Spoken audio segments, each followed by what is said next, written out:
Hello viewers, আজ আমরা 2024 সালের Ray Martin English question bank class 7-এর ফার্স্ট সামেটিভ এভ্যালুয়েশন টেস্ট থেকে মডেল অ্যাক্টিভিটি 17 তোমাদের যে স্কুলটা দেওয়া রয়েছে পুরুলিয়া জেলা স্কুল, তার সিন প্যাসেজ এবং গ্রামার পোর্শন ডিসকাস করব। সো ভিউয়ার্স, তোমরা দেখো। ফার্স্ট অফ অল তোমাদের এখানে যে রিডিং কম্প্রিহেনশন সিনটা দেওয়া রয়েছে প্রোজ, এটা the beauty and the beast থেকে নেওয়া হয়েছে। সো ভিউয়ার্স, আমি টেক্সট প্যাসেজটা পড়ছি, তোমরা ভালো করে শোনো, তারপরেই কিন্তু প্রশ্নের উত্তর ডিসকাস করব, কেমন? দেখো, once upon a time a wealthy merchant lived in a big mansion with his 3 daughters.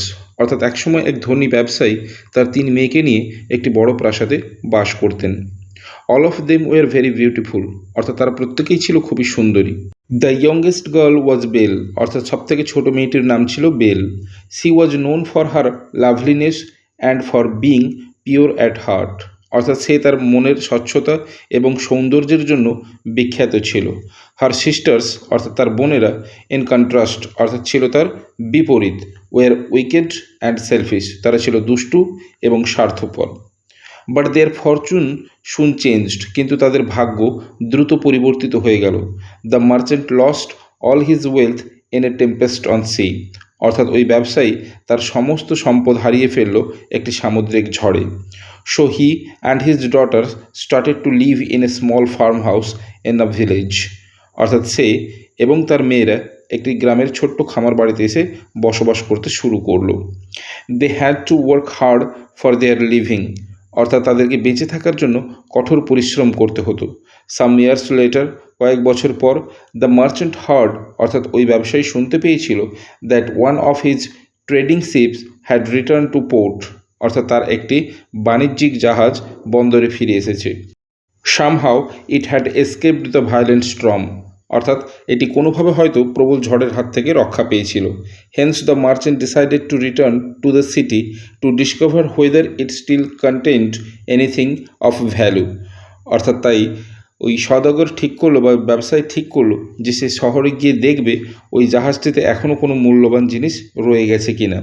Before living, বেরিয়ে যাওয়ার আগে, হি আস্কড হিজ ডটার, সে তার মেয়েদেরকে জিজ্ঞাসা করেছিল, do you want me to bring any gift upon my return, অর্থাৎ তোমরা কি চাও আমি যখন ফিরবো তোমাদের জন্য কোনো উপহার নিয়ে আসি।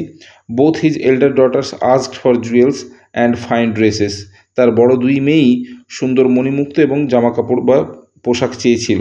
বাট বেল সেড, কিন্তু বেল বলেছিল, ফাদার, বাবা, প্রমিস মি, কথা দাও আমাকে, you will bring me a rare rose that does not grow in this part of the country, অর্থাৎ বাবা তুমি আমায় কথা দাও তুমি এমন একটা গোলাপ এনে দেবে যেটা দেশের এই পার্ট, অর্থাৎ এই ভাগে জন্মায় না। সো ভিউয়ার্স, এই ছিল তোমাদের টেক্সট প্যাসেজ। এবার এখান থেকে যে প্রশ্নগুলো দিয়েছি চলো ডিসকাস করে নেওয়া যাক। দেখো, একের এতে কী বলেছে, অ্যান্সার দ্য ফলোয়িং কোয়েশ্চেন্স, অর্থাৎ নিম্নলিখিত প্রশ্নগুলির উত্তর দাও।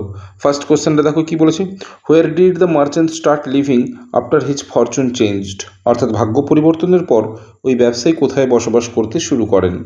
তাহলে অ্যান্সার কী লিখব, the merchant started living in the small farm house in a village after his Fortune changed, অর্থাৎ ভাগ্য পরিবর্তন হওয়ার পর ওই ব্যবসায়ী একটি ছোট্ট খামার বাড়িতে বসবাস করতে শুরু করেন।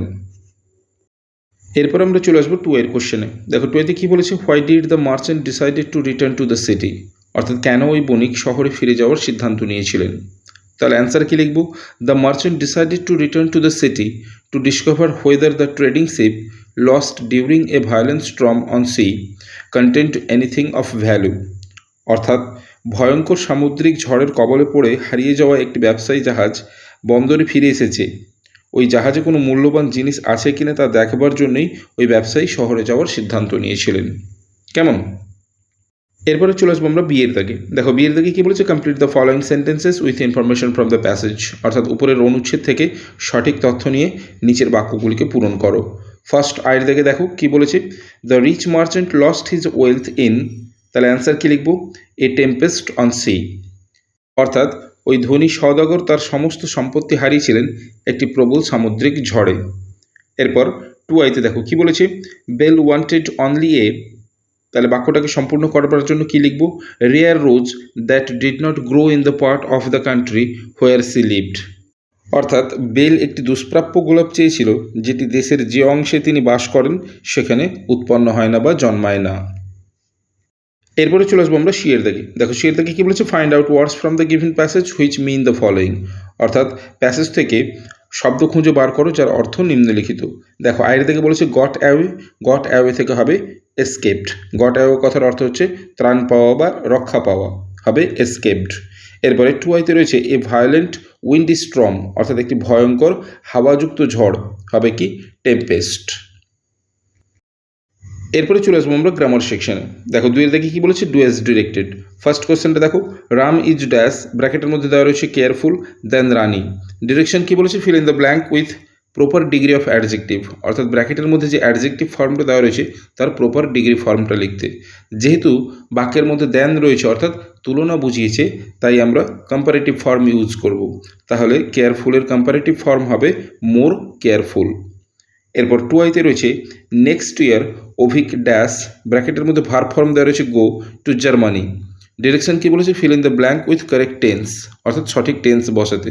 তাহলে এটা ফিউচার ইনডেফিনাইট হবে, তাই এখানে হবে Abhik will go to Germany. এরপর থ্রি আইয়ের কোশ্চেনটিকে দেখো। থ্রি আইতে কী বলেছে, do not live an dash, ব্র্যাকেটের মধ্যে দেওয়া রয়েছে এম লাইভ। ডিরেকশন কী বলেছে, fill in the blank by adding suitable suffix to the word given in the bracket, অর্থাৎ বন্ধনীর মধ্যে যে শব্দটা দেওয়া রয়েছে তার সঙ্গে উপযুক্ত সাফিক্স অ্যাড করে শূন্যস্থান পূরণ করতে। তাহলে দেওয়া রয়েছে এম থেকে সাফিক্স অ্যাড করলে হবে aimless. Do not live an aimless life. এরপর আইভির কোশ্চেনটিকে দেখো। আইভিতে কী বলেছে, দে শ এ মুভি। ডিরেকশন কী বলেছে, change into present perfect tense, অর্থাৎ এই বাক্যটাকে প্রেজেন্ট পারফেক্ট টেন্সে কনভার্ট করতে বলেছে। তাহলে অ্যান্সার কী লিখবো, they have seen a movie. এরপর ভি এর দাগের কোশ্চেনটিকে দেখো। ভি এর দাগে কী বলেছে, she will tell the truth. Direction কী বলেছে, চেঞ্জ দ্য ভয়েস, অর্থাৎ এই বাক্যটির ভয়েস চেঞ্জ করতে বলেছে। তাহলে এর অ্যান্সার কী লিখবো, the truth will be told by her. So viewers, এই ছিল তোমাদের মডেল অ্যাক্টিভিটি 17 পুরুলিয়া জেলা স্কুলের সিন প্যাসেজ এবং গ্রামার পোর্শনের সম্পূর্ণ ভিডিও। কেমন লাগলো অবশ্যই আমাকে কমেন্ট করে জানাবে। এছাড়া তোমরা যারা আমার চ্যানেলে নতুন, অবশ্যই চ্যানেলটিকে সাবস্ক্রাইব করে রাখো পরবর্তী সময়ে এরকম আরও ভিডিওগুলি পাওয়ার জন্য। সো আজ এ পর্যন্তই, কথা হবে নেক্সট ভিডিওতে। Till then, by.